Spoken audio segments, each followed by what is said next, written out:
Thank you. Thank you. Thanks. That's very nice. Hello, everybody. How are you? Good. Thank you. Oh, good. Thanks for coming. Thanks for being here. Thanks for not dying before you got here. It could have happened. Thanks for getting through the traffic. I drove here, and on the way here, I saw a bumper sticker on a car, and it said, "Tell your girlfriend I said thanks." Isn't that a little personal for a bumper sticker, really? A bumper sticker should be like, "Hey, I'm in front of you," whatever, you know. Not, "Hey, I fucked your girlfriend." You want that on your car all day for whoever's behind you? Tell your girlfriend I said thanks. How does he know I'm not behind him, just getting mad and crazy, taking it personal, motherfucker? I follow him home. I get out of my car in his driveway with a pipe. What the fuck does that mean? Thank her for what exactly? Wait a minute, you fucked my girlfriend? Then you made that bumper sticker and found me in traffic and got in front of me?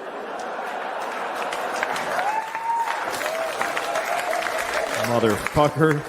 And I just beat him to death with a pipe right there in his driveway. And jerk off on his corpse.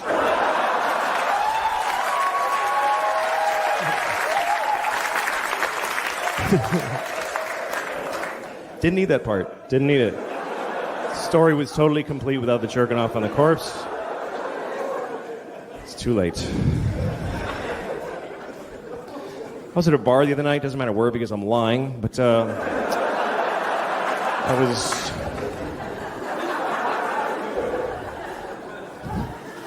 was at a bar and I was waiting for the bathroom for a really long time. There's a guy in the bathroom and I'm waiting for him. And then after a while, this guy that works there walks by. He goes, "Are you still waiting?" And I'm like, "Yeah." So he bangs on the door and he goes, "Come on, asshole, shit and get out." And then he walks away.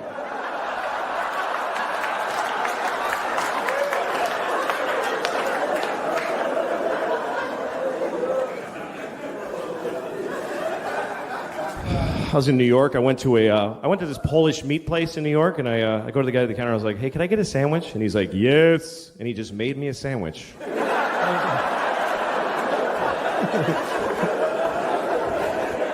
That was it. He didn't ask me what kind or anything. He just made it. It's got like raisins and bones in it. What the fuck?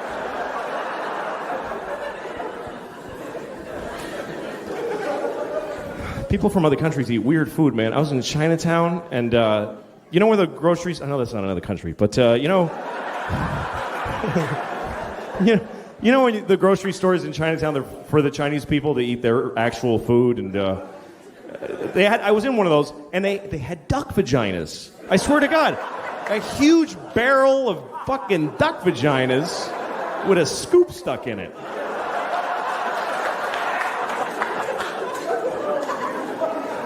And I'm standing there just staring at this fucking huge thing. And I'm thinking, could we possibly dominate a species more than that? Than that we're selling their vaginas in a fucking barrel? Fucking ducks are just like, dudes, Jesus. You won the war. Take it easy. You don't have to sell our vaginas. I didn't get any because I don't want to know what if I love duck vaginas? I don't want to find out. It's not like millions of things taste like a fucking duck vagina. It would be very specific to be addicted to that. Not for me.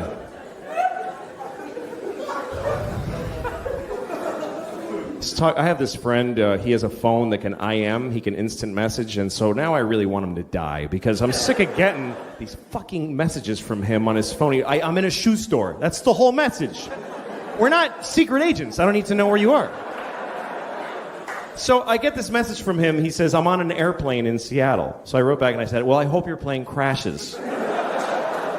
And he gets pissed off, and he calls me, "Take it back. We're about to take off." I'm like, "Fuck you. I hope it crashes. I don't have to take it back. Hope it crashes twice. Hope it crashes and kills Happy, and they go, fuck it, let's try again, and they take off and crash again." I hope that happens. Sincerely, I hope it. And he tries to he goes, well, how are you going to feel now if my plane crashes after you went and said that? I'm like, are you shitting me? That would be amazing. To know that I can do that? I'd happily trade your life for knowledge of my powers. He's one of those guys who just makes you hate him because, you know when you have a friend that you hate, you can't break up with your friends, you know? He always starts conversations that I don't want to have. You know, he's like, hey, what would you do if you had a time machine? I'm like, fuck you. I don't... You know what? I wouldn't use it. I just let it sit in my house. I'd put a drink on it. And yeah, I got a time machine. I never even wanted it. I don't know. I'm not interested. I'd use it to go back 30 minutes ago and punch you in the fucking face before you asked me that. That's all. One use. So he goes, well, here's what I would do. Because, of course, that's the whole fucking point of asking me, is to stare at me while I say mine and then say his. So he said if he had a time machine, he would kill Hitler. Like, he would go back and kill Hitler. I love that he thinks he can just kill Hitler just because he just goes back there and walk up and kill the dude. And I was thinking, that's a noble purpose for a time machine. I would do that. But I would have gone back then, but I wouldn't have killed Hitler. I would have raped him. That's what I thought. Because... I think that would have been enough. I think that would have stopped him from doing all that shit. If he had been raped by me, he never would have pulled any of that stuff, man. Should we invade Poland? No, I'll just take a shower. I don't feel good. He would have...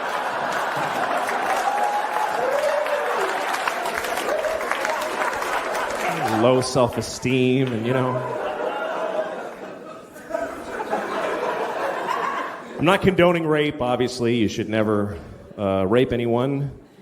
Unless you have a reason, like you want to fuck somebody and they won't let you, in which case, what other option do you have? How else are you supposed to have an orgasm in their body if you don't rape them? I mean, what the fuck?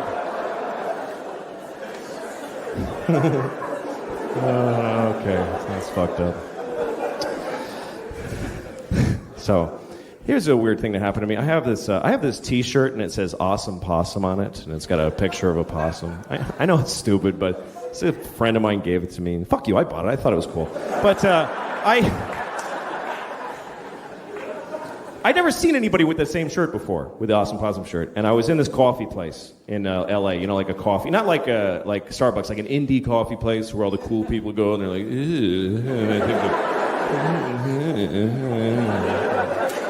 they got their like snow hats in the fucking summer and all that shit. You know, those cool people and their iPods, and they say cool things like, yeah, me too, or whatever, you know.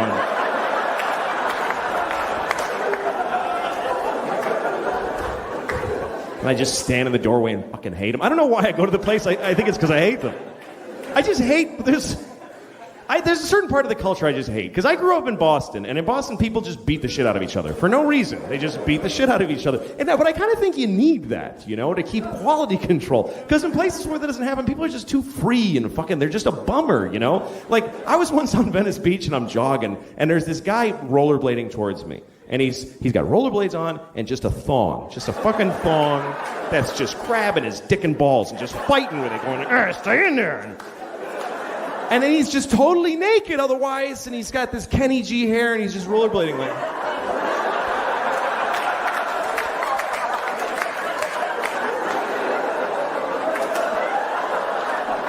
I'm free. And I actually had to stop jogging because I needed my whole body to fucking hate this guy with. I had to just stand there and go, oh, you motherfucker! Now I have to know you exist, you piece of shit. Fucking go skate into an AIDS tree, you motherfucker. All right, now. I don't know. I've started to kind of hate people, and it's not because I have anything against them. It's just I enjoy it. It's just recreation. Like, you know when you're at the bank and you got nothing to do while you're waiting in line, so you just pick people to hate while you're waiting. You just... look at someone and form an opinion with no information. And it's never positive. Who fucking wastes their time? I bet he's a hard worker. Who thinks about that shit? Skip over those people. Then you find a guy, oh, look at his shoes. What a fucking asshole. Oh, look at that piece of shit. I hope he dies today. Oh, God, I hate him. I hate him. You watch all the shit. Yeah, fill it out, you fuckface. Fill it out. Yeah, you filled it out. I knew it. You suck. He's just standing there. He has no idea you're just boiling with hate, you know?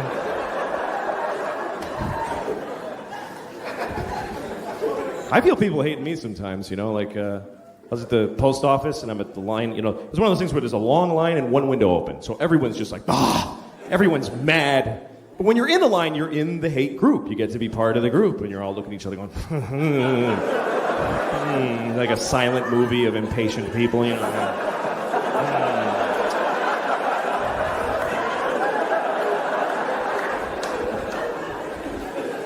Then there's always one person who breaks the silence, somebody who has an idea, you know, like, they should open another window.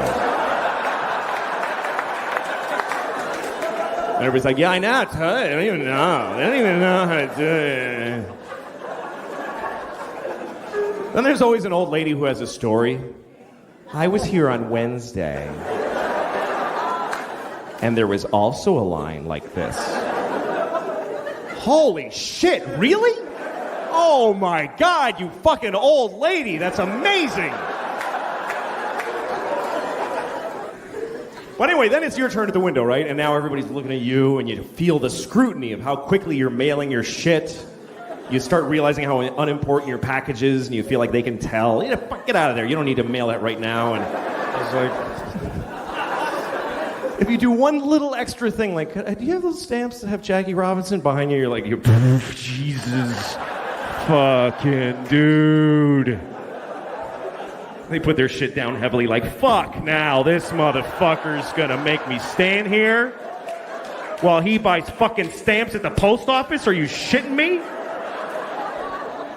Let's shit in his mouth right now, seriously. You fucking hold him down and I will shit directly into his fucking time-wasting mouth.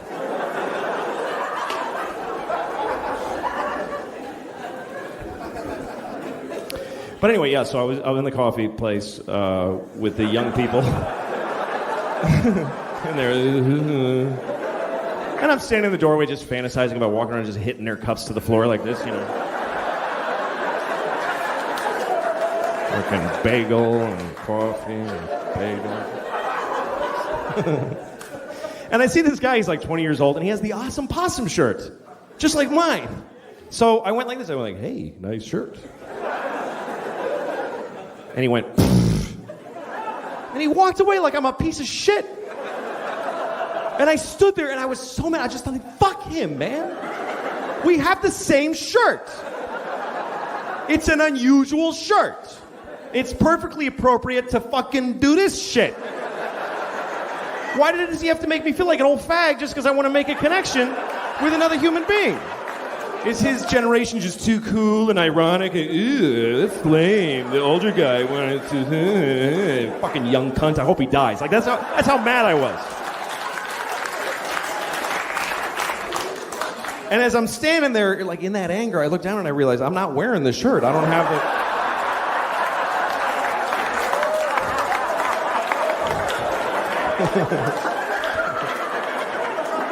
I don't know why I thought I did. I saw his and went, don't be dude.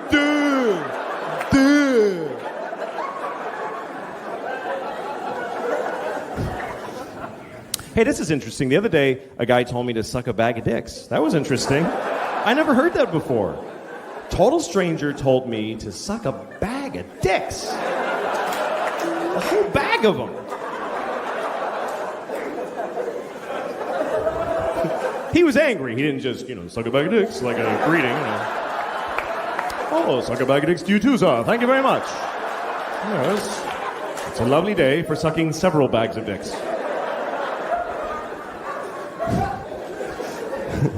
No, what happened was I cut him off in traffic. It was just one of those things where I had to get in and no one was in my car to judge me and I just fucking, I just decided... He's not me, so I don't care what happens to him, and I just cut him off. It's just a shitty thing to do. And it was bad because he was coming fast because he didn't imagine in a million years someone could be that big of an asshole. And so when I did it, he had to slam on his brakes and his dog went poof in the windshield. It was really very bad. Very bad. And the worst part is when you cut people off, they don't vanish. They're behind you now. So I'm looking back and he's like, fuck us! He's so mad. And he keeps trying to get next to me because he just wants to see my fucking face. He's just dying. He's like, I gotta see this cocksucker now. I gotta see the fucking face of the piece of shit that just did that to me. And I keep cutting him off because I don't want him to see. I'm ashamed of what I did. Nope, you don't. Finally, we get to a red light, and I gotta face him. Only because there's a car in front of me, otherwise I would have fucking blown right through there. But there he is, just fucking furious. And I'm like, I know, it was awful. I shouldn't have done it. And I'm not mad. I was wrong. Why would I be mad? And he's like, fuck you! And then he starts going like this because he wants me to roll my window down. Like, I'm supposed to take part in my own abuse during this argument. You know, well, I'm sorry. I don't want to miss this. What do you have to say about me, yes? How rude of me to shut out your anger with my... So I did. I rolled it down. I'm interested. And he goes, hey, asshole! And I'm like, yeah? He says, suck a bag of dicks!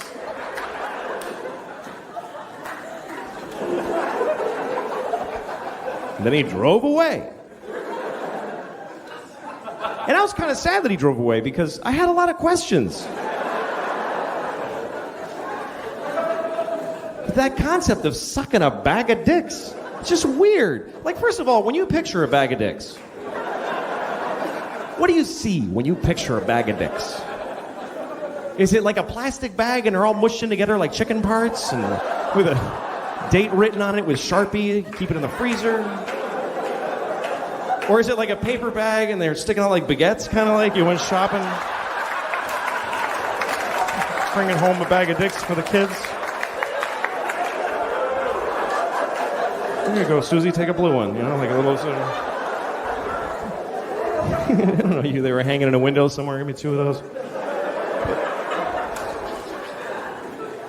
And how do you suck a bag of dicks? What does he want me to do? Does he want me to take a bag of dicks and suck it? Like suck the side of the bag? Or does he want me to open the bag and suck each dick individually and throw the used ones in a bowl like edamame shells? Like that?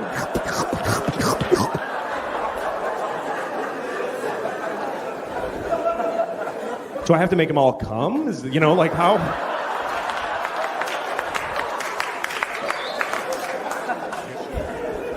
I don't know. I never even sucked one dick, so it's not an area that I understand. I've never sucked a dick. Isn't that weird? I've never sucked a dick my whole life.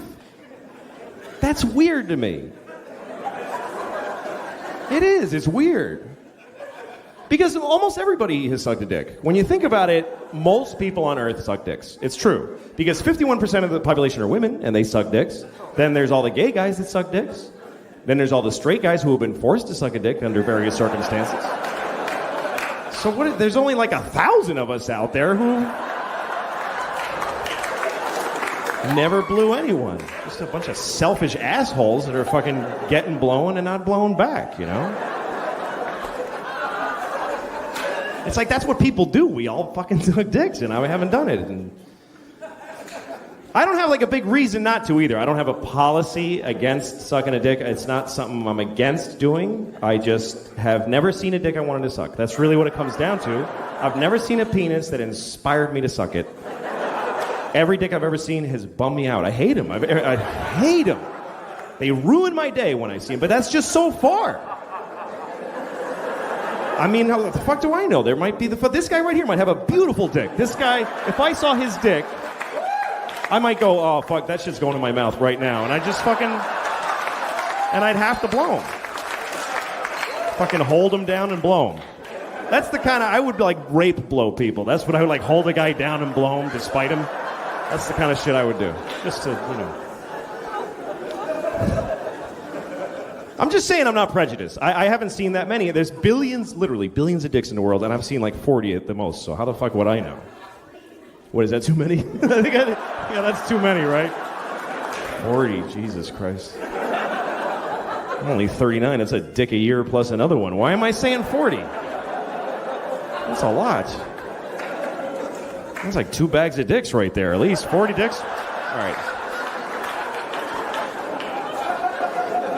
I never understood people judging people for the way they have sex. So some people get angry at homosexuals just for being gay. They get mad at them. Arr! I never really understood that, you know, because they're just having sex with each other. It's like I can understand if gay people were just running out in the streets, just fucking people in the ass willy-nilly, just like a pestilence, like without asking, you know.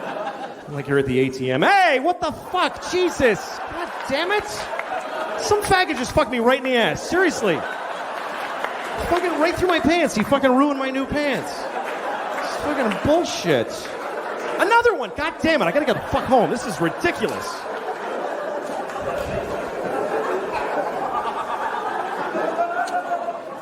But they generally don't do that, so I don't know what the fucking problem is. People get mad. They don't want them to don't get married. Well, you don't have to go to the wedding. What the fuck? You don't have to buy him anything? It doesn't matter. So, some people go like, well, then a guy will marry his dog. Good. Fucking, I hope he blows his dog. Who gives a shit? It doesn't matter. It doesn't have any effect on your life. What the fuck do you care? Or people that try to talk about like it's a social issue. Like when you see someone stand up in a talk show and say like, how am I supposed to explain to my child that two men are getting married? I don't know. It's your shitty kid. You fucking tell him. Why is that anyone else's problem? Two guys are in love, but they can't get married because you don't want to talk to your ugly child for fucking 5 minutes? Who fucking cares about your shitty kid? He's probably a faggot anyway. How stupid is that? All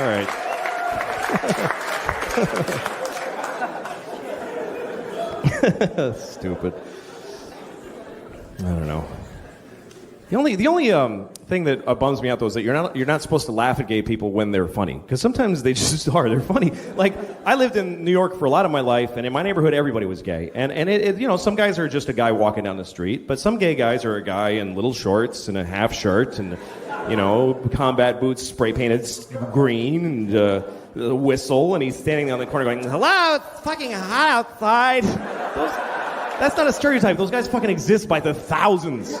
And when I see them, I laugh really loud. I just do. And people are like, don't laugh at him because he's gay. No, I'm not. I'm laughing because he's fucking weird and silly. He's hilarious. How am I supposed to react? Hello? Oh, hello. Hello, yes. Seriousness is, yes. It's stupid. Actually, the one guy I would blow, based on who he is Ewan McGregor. There is this one guy out there. I gotta say that I have no gay inclinations except for I met this fucking dude in person. I was working on some awards show, and there he's standing right there, and I was like, fuck! Like, I was just blown away. Like, Jesus Christ, he's fucking beautiful. And he looked at me and he was like, hello. And I was like, I fucking shivered. Like, I started shivering. Like, fuck. It's fucking gorgeous. And like a week later, I was like staring off into space somewhere, and I realized, fuck, I was just daydreaming about Ewan McGregor. Like, seriously, I'm not gay in any other way except for I want to fuck that guy right in the face. I totally want to fuck his face. I want to fuck the shit out of his face. I want him to fuck me. I do. I want him to fuck me.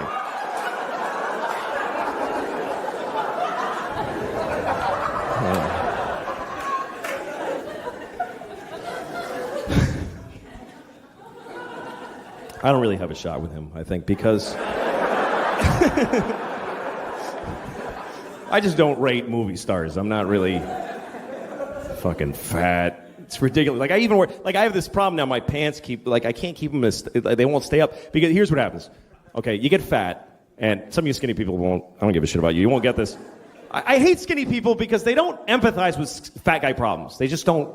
Like, you ever have a skinny friend, you're trying to tell them, like, I just wish I could have one donut and fucking walk away. I wish I could do that. I wish I had the power to eat a donut. And your skinny friend's like, well, just eat the donut then. What's the big deal? You should totally just have a donut if you want. You should totally go ahead and have one.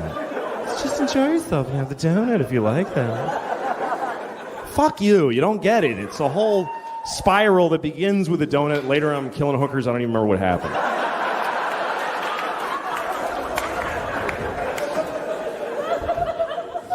But so here's what happens. You get fat and your pants start to get tight, right? And then you get fatter because it's not like, oh, I'll stop eating now, you know? And then suddenly all your pants fucking hurt. Like every pair of pants hurts. And then you eat even more because it's like, fuck it now, man. Who even cares? Fat shit. Fucking obsessed with food. I went to this fucking thing with my wife and kids where it was like the kids and their kid friends and just a house full of assholes, you know, that have kids. And I'm just standing there fucking, I just want to kill myself and I just want a bomb to drop on the whole house and take us all out. And I get in there, but then there's a plate of cookies. And like, as soon as I'm like, that's when I'm done. I'm eating every fucking cookie on that plate. That's what I'm here. That's what this all is fucking that. So, and you have to have a strategy, you know? You can't just fucking stand there and just fucking, fucking eat. You have to like sort of keep rediscovering the cookies, you know? You have to walk over and go like, oh, hey. So who brought those? That's cool. It's interesting. You do this. This means like I totally could not eat it, but fuck, I'll just don't want to hurt people's feelings. Brought the cookie. You know, that's interesting. Yeah, I can take it or leave it. Totally fucking radar back there. Okay, new people around the dish. Do it again. Hey,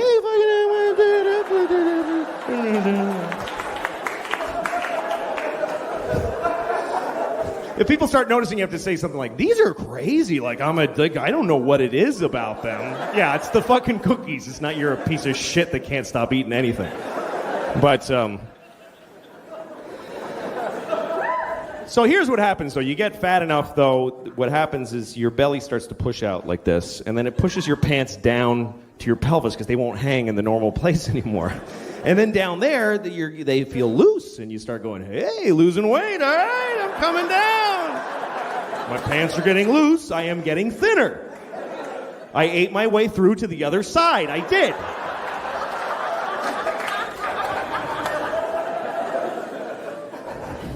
Fucking, I don't give a shit, I'm fat, look at this shit, I don't fucking care. Look at that, I don't care. It's just a sweaty bowl of fucking flesh.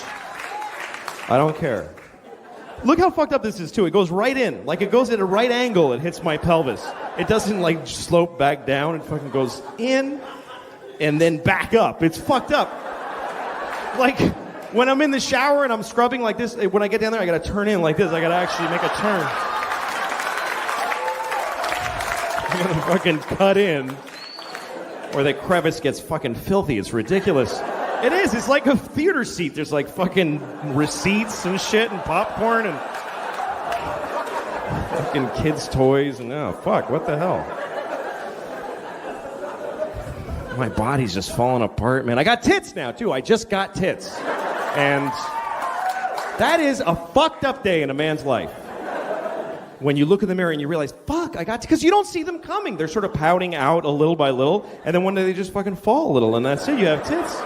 And they're there for good. They're not going to, like, go back. It's fucking over. That's the thing, is that I'm 39. I'm not going to get better now. I'm not going to be all ripped when I'm 48. It's fucking over. It's this or a lot worse for the rest of my life. But the tits were the worst, because I used to laugh at guys with tits. That shit ain't funny to me anymore. Because that was an awful moment. I'm just standing there looking, had all these feelings. They must be the same feelings that a teenage girl has when she gets her tits. It must be the same. It's the only thing that a 12-year-old girl and a 40-year-old man have in common is that moment.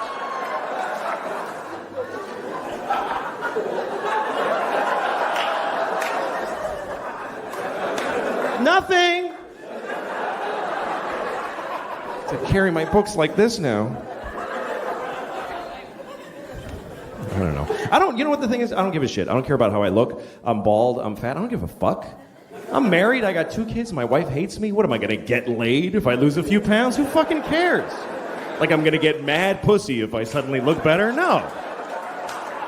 That shit is over for me forever. And I'm glad. I really am. I'm relieved. Now when I see a beautiful girl walking down the street, I'm like, hey, fuck you. I don't give a shit. Fuck you. Go fuck somebody else. I'll jerk off to you later. Probably have a better time.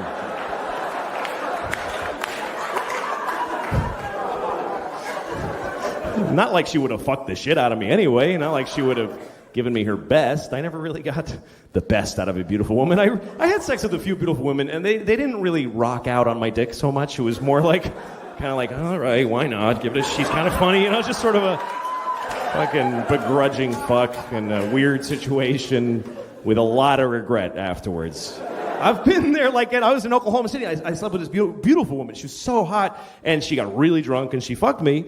And the next morning, I wake up, and she's looking at me, and she's like, oh, God. Oh, Jesus Christ. Oh, my, I can't believe y'all got to fuck me. I can't believe. She was so bummed out. I think she felt like she had raped herself with my dick. That's actually, like, how she felt.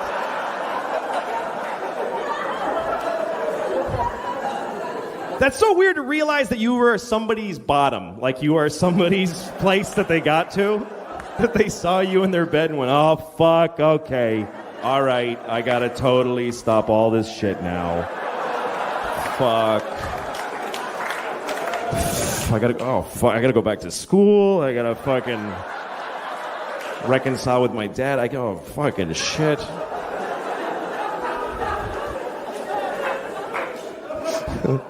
I never had a period in my life where I was like really going hog wild with the babes. It was late for me when I started having sex. I was 18 before anything happened to me. My girlfriend gave me a hand job. First thing that happened to me sexually ever. And I mean, it was awesome. It was great. Because nobody had ever touched my dick. Nobody in the world had touched my dick. My dick had touched a lot of things. Because that's what you do when you're a young boy. You touch your dick to many surfaces around the world. Just fucking looking for anything that feels good enough that you don't have to talk to a girl. That's the whole... But finally, I got this girlfriend, and we're making out, and she reached down, and she put her hand around my dick, and I fucking lost it. First of all, I came immediately, and also I started farting as I came. And... No, I started farting. It wasn't just... It was throughout, and she's laughing. Ha, ha, ha, ha. That's how my sex life started, okay? That's how it started. Fucking shame and depression.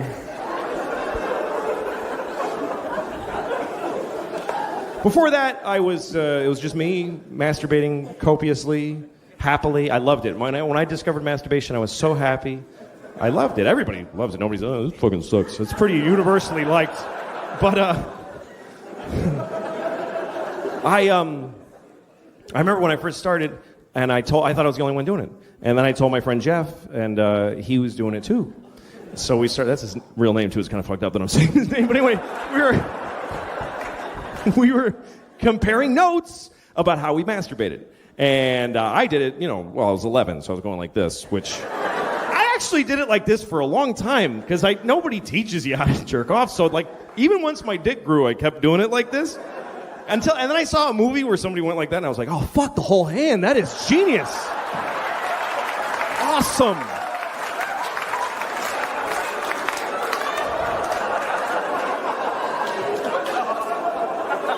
Easily one of the best fucking things I ever discovered. I still sometimes, this is awesome. So smart. So smart to use the whole hand. Awesome. To this day, and I'm like, fucking, whoever fucking, yeah, awesome. But anyway, Jeff did it totally differently. Jeff didn't, we would lie on his stomach. He would lay on his stomach and press his dick into his palm really hard, and he enjoyed the pressure. And some kids do it like that. I looked it up online. By the way, it fucks your dick up, so don't do it. Don't do it. It does fuck your dick up. But he didn't know, so he was pushing his dick into his palm. And I think sometimes he would put a book behind his hand, like he just liked the pressure. And he couldn't get enough pressure. So he said to me, maybe if I sat on his ass while he did this, it would be better. So I did. I sat on his ass. And I remember that moment. I'm sitting on Jeff's ass while he jerked himself off, and I remember thinking to myself, is this gay that I'm doing this? Or am I just a really good friend? Maybe I'm just a good friend.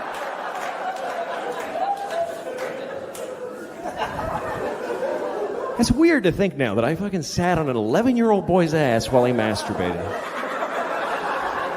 I mean, I was 11, so it was cool. Now I'd get fucking crucified for that shit. I didn't know what I had, boy. All right, easy. Easy. Anyway. So now I'm married, and sex is very different when you're married because it doesn't exist, actually.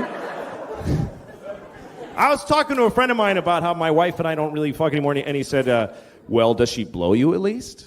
What are you, fucking high? You think she's blowing me?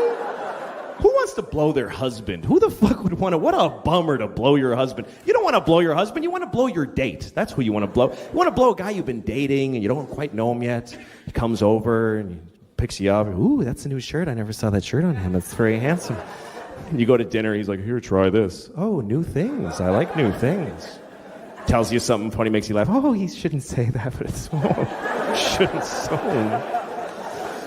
Tells you a sad story. Oh my God. You go back to his place, you suck his cock, and you go home. That's the proper context for a blowjob. Nobody wants to blow a guy and then go to IKEA with him all day. That's not fun. And do his shitty laundry, and then he comes out of the bathroom. All right, you suck my dick, okay? Will you suck my dick right now? Yes, I'm fucking dying to suck your smelly old fucking disgusting dick for the 1,000th time. I can't fucking wait.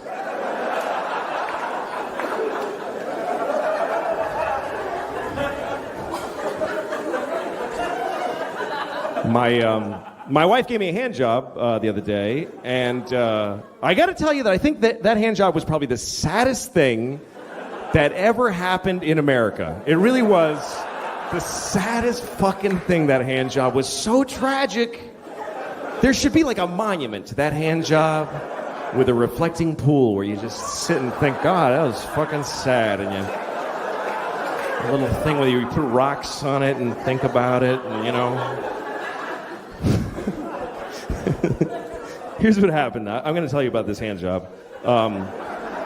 My wife and I were home in the middle of the day. The baby was asleep on our bed. The 4-year-old is wherever the fuck she goes all day. And my wife and I are sitting on the couch, just sitting there, just fucking married on the couch, you know, just... And my wife looked at me, and I don't know where she got this sort of sense that I was in it. She said something like, hey, we have to go to that thing for the... And I was like, oh, who gives a shit? Like, I don't know what it was that tipped her off that I was starting to feel real bad. Here's the thing, is that as far as sex, for guys, it's just not... we just need to release. That's all it is. We just need it. Women, it's like a fucking emotional thing when they need... We need to come just because we need to. Women, it's like they get into it. They shiver, and then they lie on their side and cry after and all that kind of shit. But for guys, it's just something that we need to do so that we won't murder people. That's all it is, really. Just maintenance. Open the fucking valve once in a while, please. The city should put a red tag on the dick that has a PSI level that's unacceptable.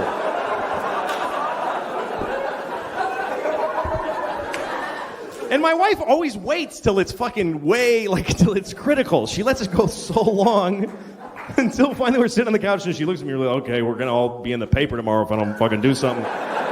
So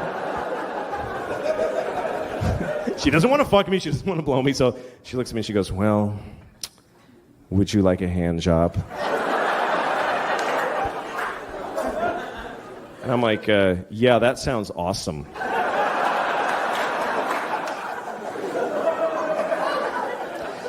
So we go upstairs to my daughter's room because it's the only empty room in the house. Hey, you know what? Fuck you. I paid a rent. I'll shit on her bed if I want to. Seriously. Let me have a fucking hand job in my house. It's all I get. It's not me. She won't jerk me off in the living room because there's too much nice shit I'm not allowed to come on. That's the whole thing. I don't even get to enjoy my orgasm because the second I'm coming, she's pointing my dick away from stuff. Ew. Oh, careful. She points it into my belly button, like, make it go back in there. Can it go back in?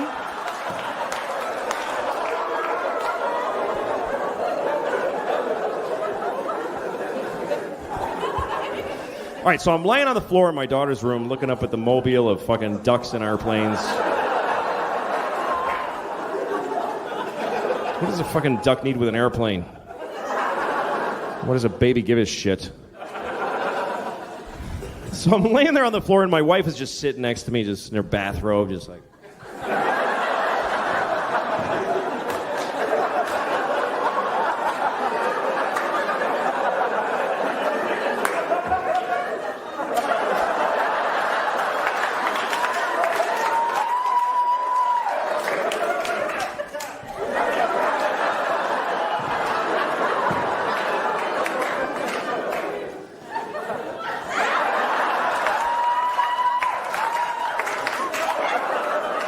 And weirdly, I'm not getting off on this.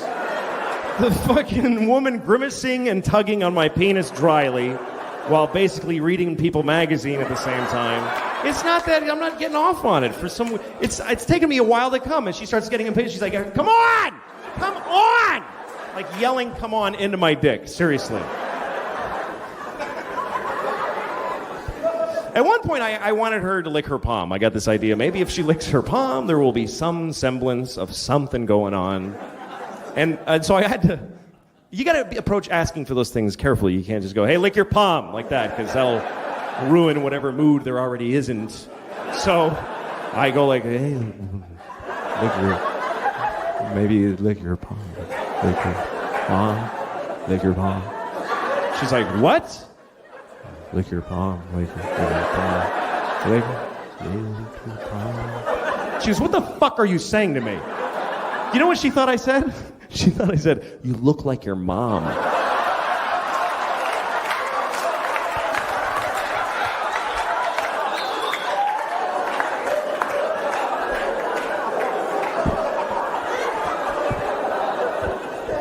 So now I gotta get that out of my head. I'm trying to fucking like close my eyes and fantasize that she gives a shit. Nothing's working.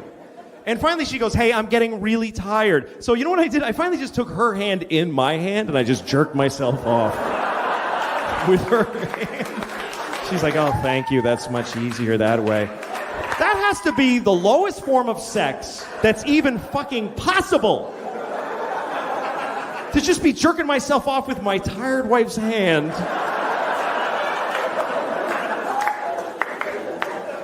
She might as well be dead at that point. Seriously, she might as well be a fucking corpse.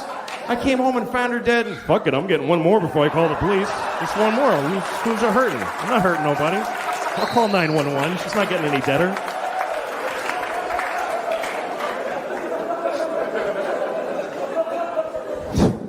Cops find DNA on her wrist. She gave him a hand job and then died of shame, I think. I don't know what happened.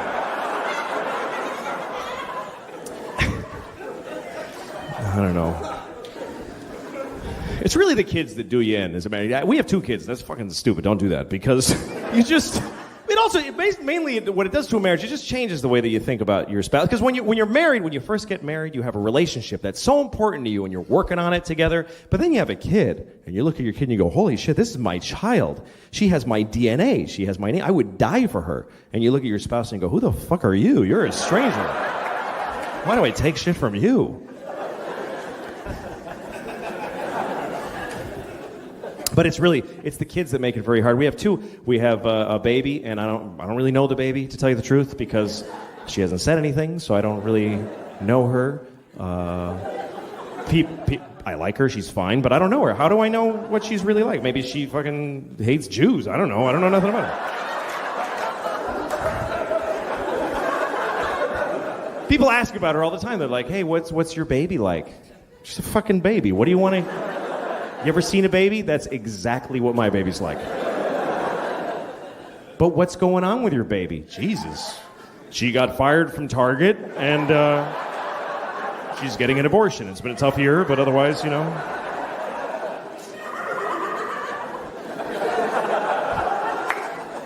It's not a very complicated relationship with a baby. It's just somebody I have to make not die. That's really what the whole thing is.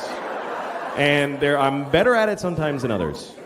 One time I took my daughter to the grocery store, and I had to put her in the stroller. She won't go in the fucking cart. She's the only baby in the world that won't go in the shopping cart and sit there. You try to put her there, and her legs curl up, and she goes, "Ah!" Fucking psycho. So I got to put her in a stroller, and I got a cart, and I'm pushing them both through the fucking supermarket. And then so I'm done shopping, and then I go out to the parking lot, and I open the car. First I start the car before I put them in there, because I want it to get nice and cool, because I love her, so I have to make it nice and comfortable. I do. I love my children. I love my wife. I wish I didn't. How awesome would that be to wake up one morning, fuck, I don't feel nothing for these assholes, and just walk out the door.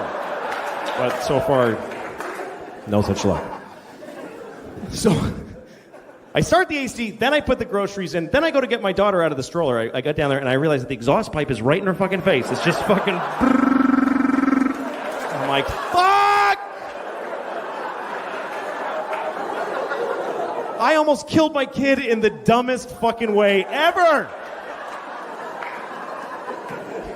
If she died like that, I couldn't tell her mom. I couldn't fucking go home with that story. Well, I put her in the fucking, I don't know, I didn't realize. Fuck you. Yeah, just fuck, I don't know. I'd have to throw her into traffic. Help! You know, that would be better. To actually tell her that I threw her into traffic.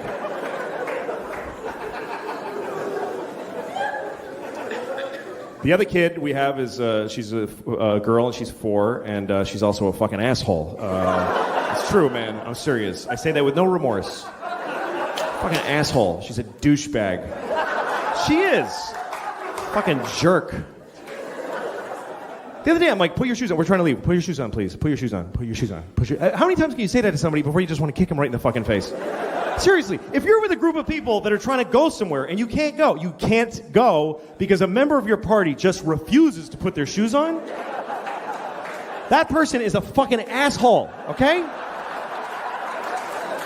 You don't do that to people. Imagine being with a group, hey, we can't go. Why? Because fucking Bill won't put his shoes on. He just won't put them on. Fuck, Bill, what's your problem? I don't want to put them on. Fuck you.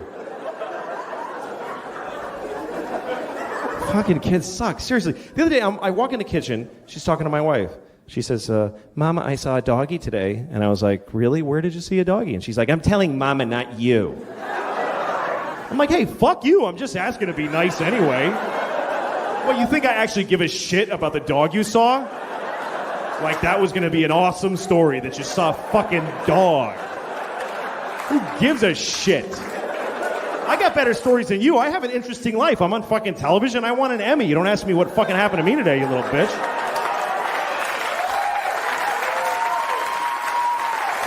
No. I didn't say that to her, obviously. But that's the thing. Nobody ever calls her on her bullshit. That's how she got to be an asshole in the first place. Nobody just goes, fuck you. You don't know. I'd love to, for one day, just fucking be totally on. Oh, you drew a dog? Let me see. That's shitting me. That's a scribble. That's nothing. That's not even anything. Show me a dog that looks like that. I'll give you $1,000. Seriously. God, fucking. Oh, the other day I was just dreaming about just fucking kicking her, like kicking her out a window. You know, just fucking. I would never fucking hurt her, but I do. You know. One time my daughter had a black eye because she walked into a door because she's stupid. And she had a little black eye. And I took her to ice cream. We went to an ice cream place. And everybody in the ice cream place is like, give me a dirty look.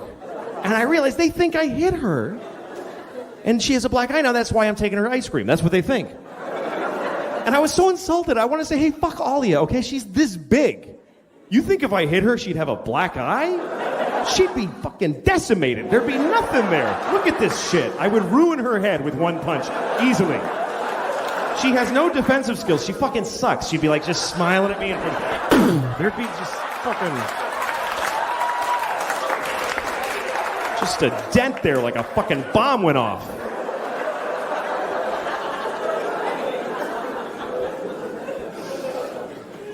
I don't know. I love my daughter, but people really don't get what it's like with a kid full time. Well, you know, we parents make you love our kids because we dress them up and take them out. Look at it, and everybody goes, "Oh, nice."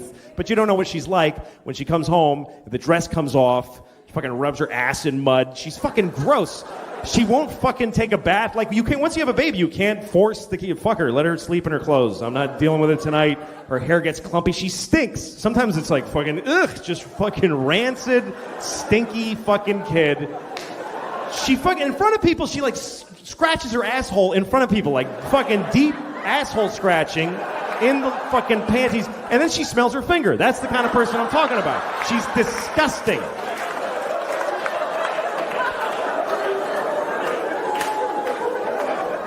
The other day I come home and she's just laying on the carpet with just spread eagle naked and she's just stretching her vagina open going, just fucking holding it open. I'm like, fuck, shit, okay.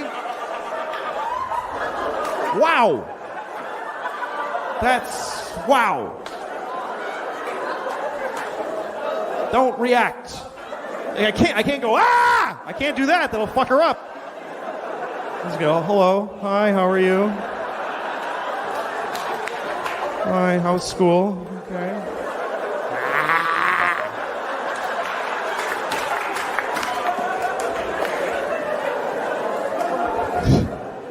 I don't know what the fuck to do about it either. Because she does it all the time and I don't want to stop her because you know what? She's happy. That's the happiest I've ever seen any person in my entire life.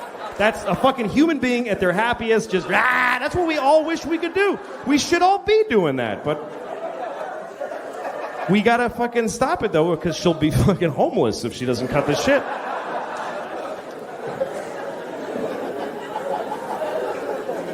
So yeah, it's fucking... My wife took the kids out the other day. When she just... the most amazing thing is when you get to be alone in your house. As a dad, you never get to be alone, or as a mom. But when the other parent takes the kids out and you're alone, that's fucking awesome.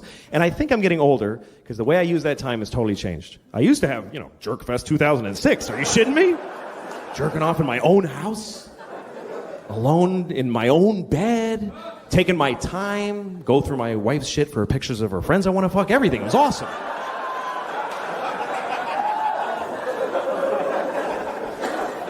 But I'm older now, so I don't do that. I don't care about that.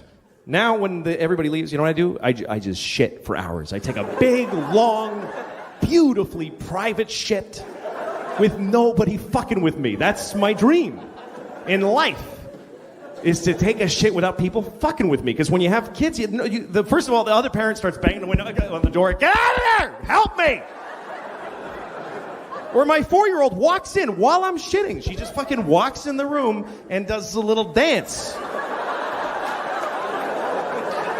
Like, get out of here. My asshole is this big. I'm pushing a shit out right now. I don't want to see a cute face at this moment. That's traumatizing. And so when they leave, even if I don't have to, I just shit for a fucking hour. My ass dries out. I don't care. I stay there because I love shitting. That's how old I am. I love to shit. It's my favorite thing. I don't know why they call it number 2. I think it's easily the best one. It's in my book. It's number 1.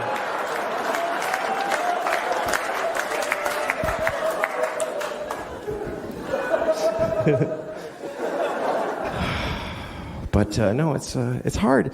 Having kids and being married, it's difficult. And, whatever. But one thing it's made me is it's impossible for me to have any sympathy for single people. I just don't give a shit about single people. I don't dislike single people, but I don't get... Whenever single people complain about anything, I really want them to just shut the fuck up. Because...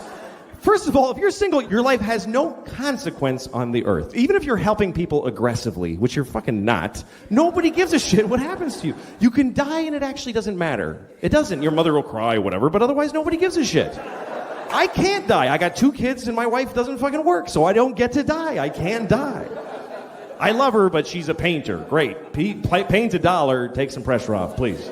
But single people, when you they complain like we don't complain. When you ask a parent, hey, how's the family? We go, great. That's all we ever say. It's never fucking great.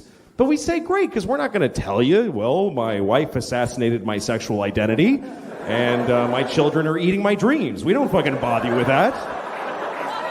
We just say great.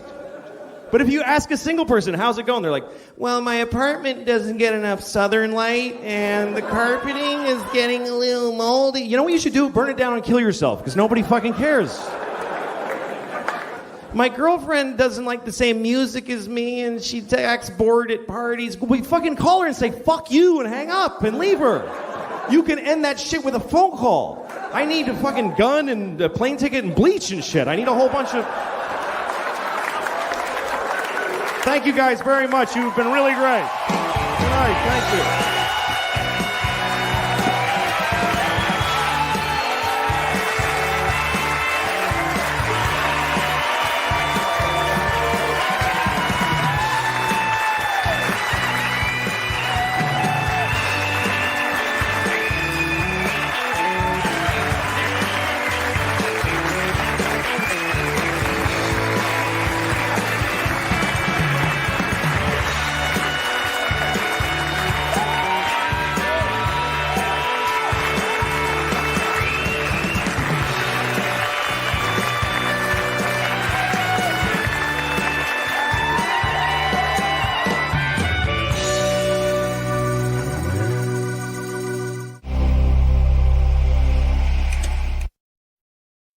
talked about the tie, Louis. You're breaking my heart.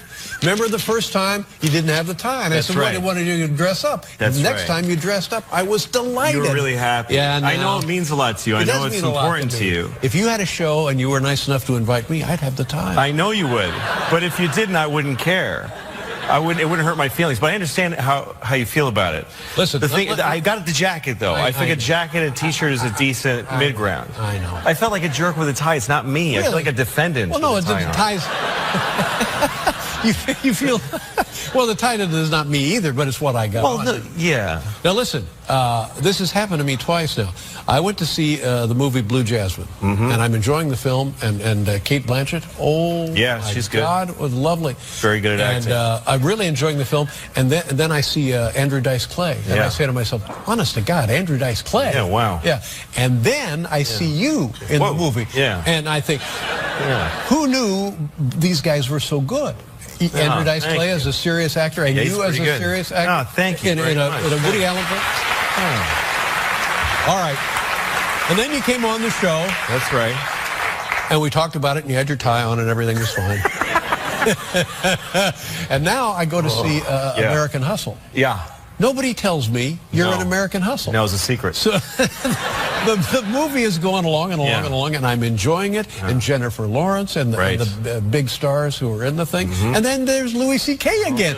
And in the movie, you're wearing a tie. That's right. I'm wearing a tie in the movie. Now, Louis, I'm wearing a big fat 70s tie. Like how does this happen? How do you get to be in big movies? Well, it's like I don't know. They asked me to do it. I don't audition or anything. I don't like to do movies. Yeah.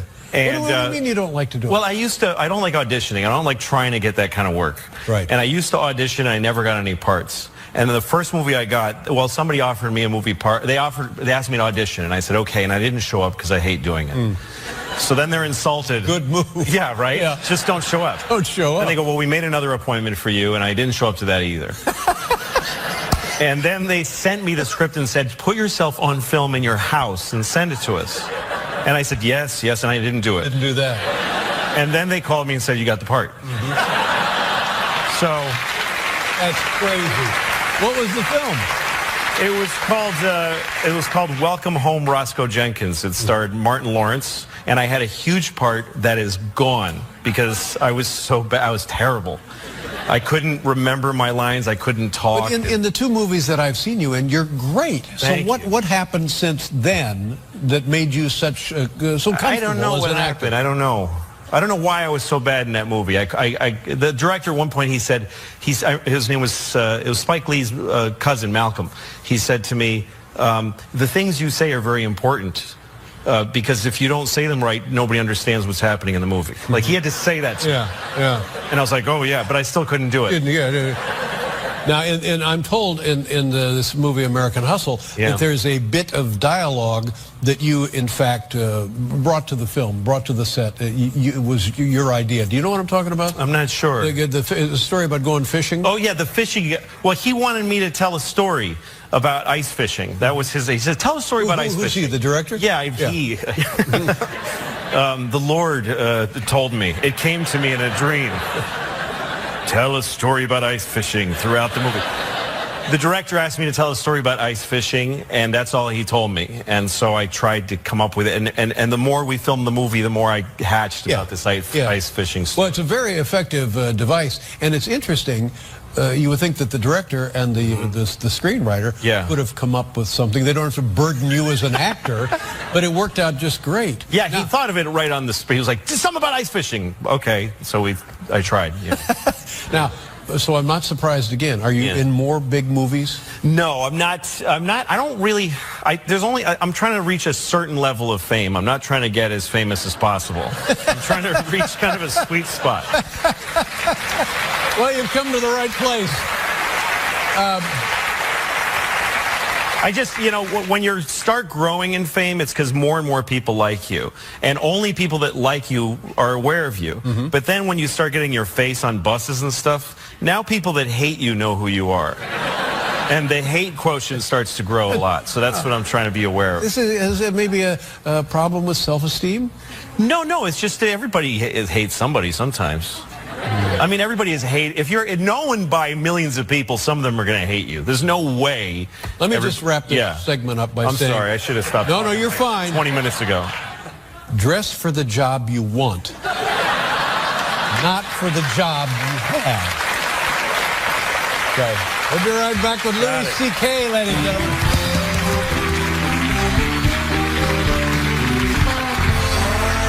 You filmed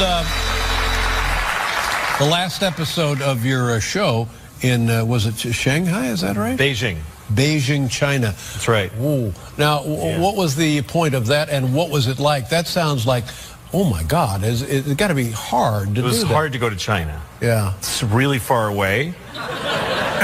And did they know what they were getting? The Chinese people say, "Oh, look, Louis C.K. wants to come to China," and they probably hacked your computers and stuff. Sure.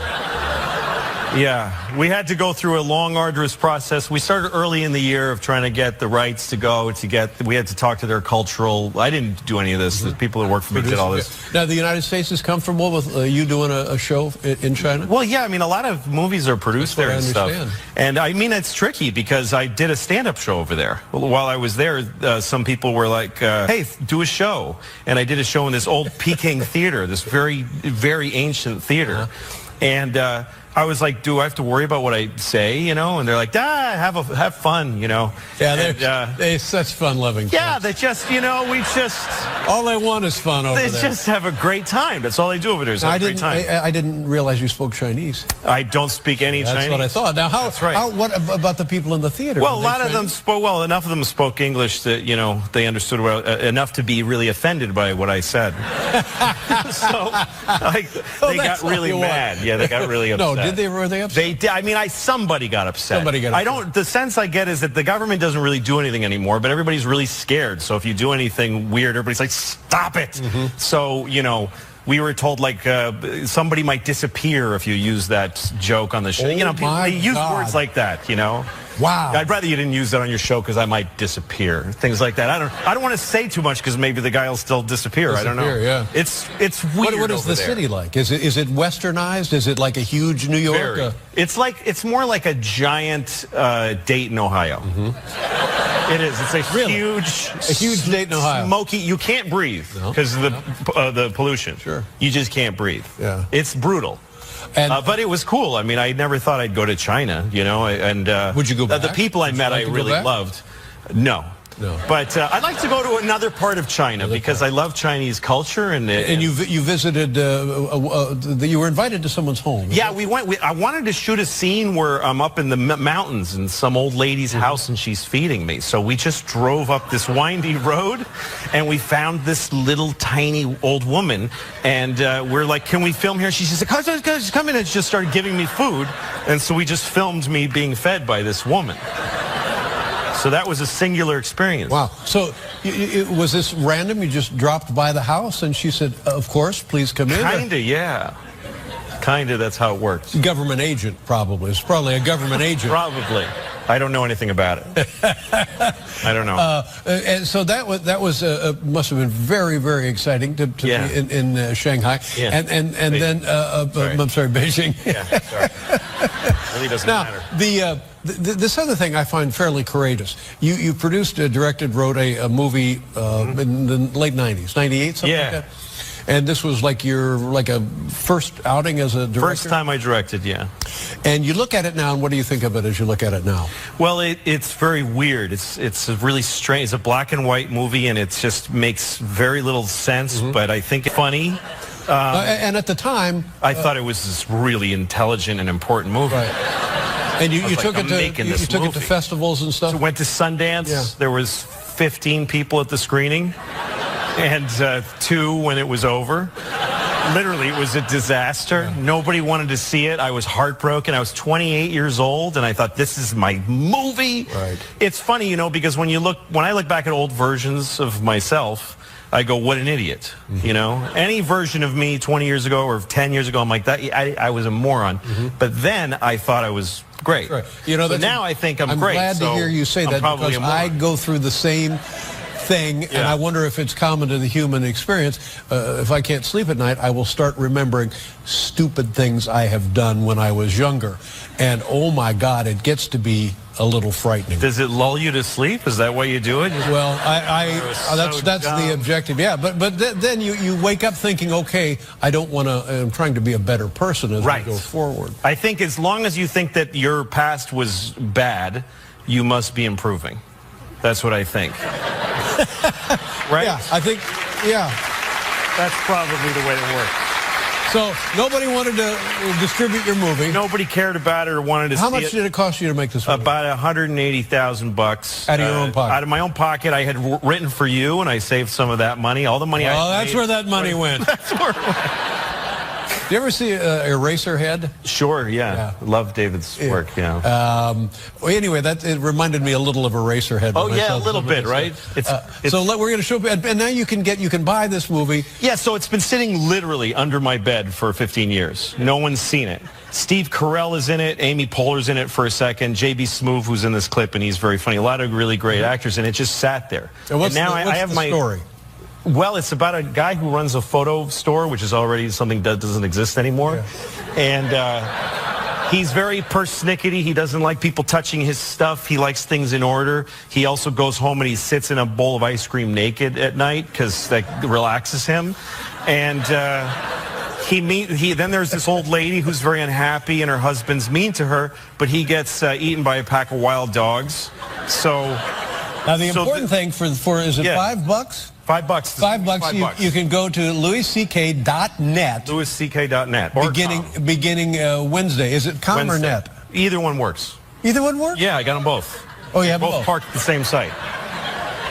Wednesday at noon, it goes there it live. Is right there. You can watch it, and when you buy it, let's show them a clip. There you go. That's the website. Oh, no, that's pretty good. Funny, yeah. Yeah, it's not for everybody. That would be the tagline. It's not for everybody. It's $5. How big a deal can it be? So spend the $5 and decide. And you own it. Nobody bothers you. No, we don't you're check. Fine. It's not like we're in China here, ladies and gentlemen. Exactly. It's called Tomorrow Night. It can be yours for $5 on the website there, the louiscknet.com, whatever that thing is. And it's available beginning Wednesday. All right, Louis, next time. Nice to see you. Maybe a tie. Okay, I'll try. Some people raise their kids religiously, and that kind of covers it. They kind of go, all this, do that. I'm not raising my kids religiously because I don't feel like it. Just get up on a Sunday. Fuck that. Fuck that. Let your souls rot, kids. I don't care. I'm not getting... Daddy, who's Jesus? None of your business. Go back to bed.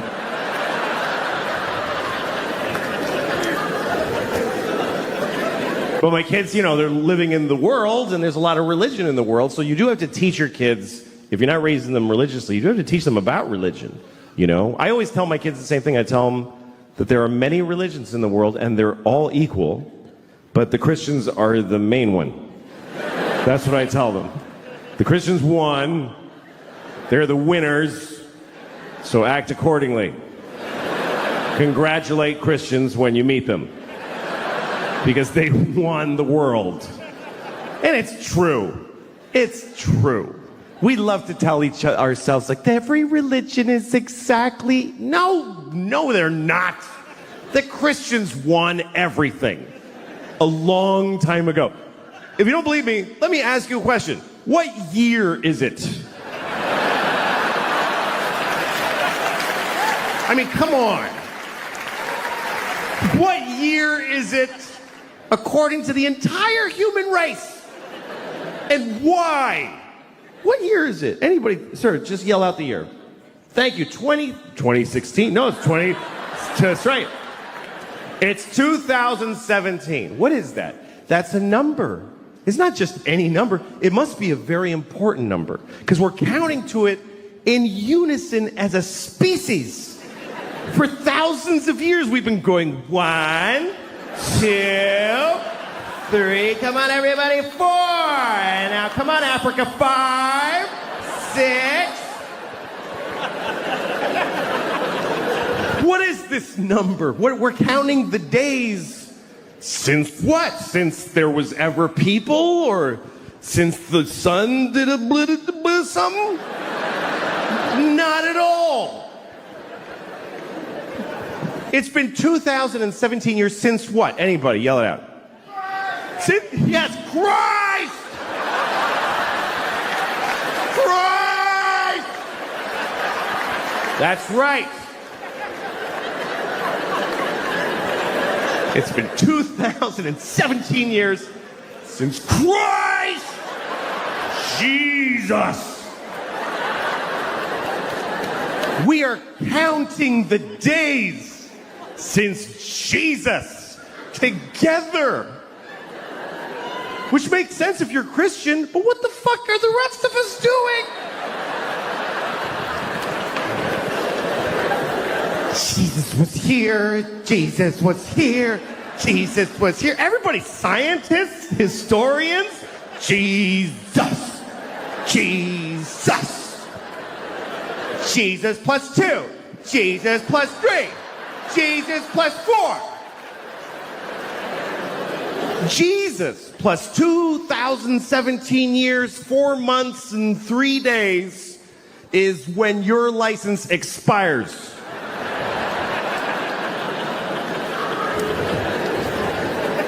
How is that not a win for the Christians? How is that not a complete win? That's not a Monday off in October. That's there was no time before Jesus. And the whole world's like, okay, sure. And then somebody was like, what about the years before him? There were billions, I mean, infinity. Those go backwards.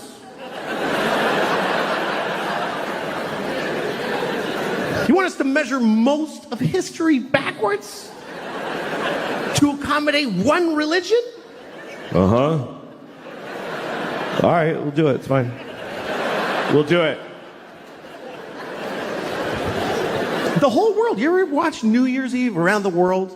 They always show you like how every country celebrates. It's kind of cool. The first is one little island. It's the first place that's actually the place that it's the year. It's a little island in the Pacific. I forget what it's called, but the people, they do a little ceremony for New Year's Eve every year, and they just wear grass because they don't even have sticks yet. They're in the grass age. They have no clocks, but they do a dance. 2017, and it goes around the world. Oh, it's 2017.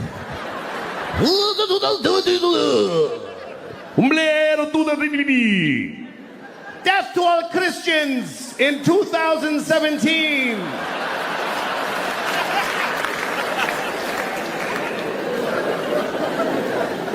The Jews are quietly keeping track. It's really 5,766, but that's for us. We're just, that's okay. We're just keeping track for when you snap out of it. It's all right. I'll write yours on my check. I don't want a problem.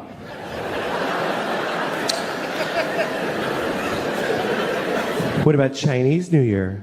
Yeah, what about Chinese New Year? All right. Next time you're doing your taxes, just write monkey where the year goes. Just put monkey. See what happens to your funds. No, it's 2017, year of our Lord. Jesus-y, a clock on the nose. And they made it up. That's the weirdest part, is they got to rename years that had already taken place. Because you know that's not what those years were. You know that, right? That the year 3 wasn't the year 3 during the year 3. Nobody was walking around back then. Hey, what year is it? It's 3.